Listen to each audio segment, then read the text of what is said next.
Via la seconda prova dal Savio, in 10 al via con favore del pronostico per Fairy Tail TC in chiusura insieme a Fanidol Laxmi, macchina che sta per staccare, lo fa in questo momento e dall'esterno è proprio Fanidol Laxmi che passa a condurre su Franca Daghi che cerca di mantenersi in seconda posizione, partita però veloce anche Fairy Tail TC che cercherà di scivolare in seconda posizione, lo fa sull'errore di Franca Daghi.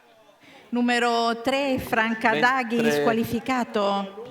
Numero 1 Falina STT squalificato.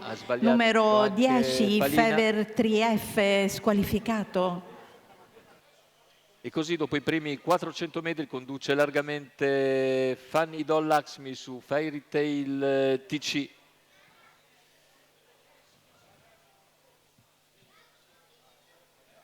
Gli altri decisamente più discosti con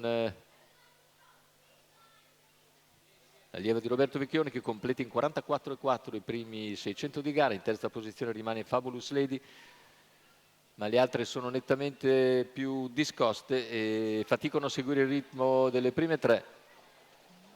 Sempre Fanidol Laxmi a guidare nei confronti di Fairy Tail TC, la terza posizione per Fabulous Lady TC e nessuna delle avversarie riesce ad avvicinare le tre, per cui si arriva a 1 chilometro in 1:14,8 con la mossa di Fairy Tail TC che va deciso su Fanidol Laxmi a 500 dalla conclusione, la pariglia e dà l'impressione di poter già passare in vantaggio. 400 all'arrivo con Fanidol che è superato da Fairy Tail TC ma deve vedersela con Fabulous Lady che scatta al suo esterno.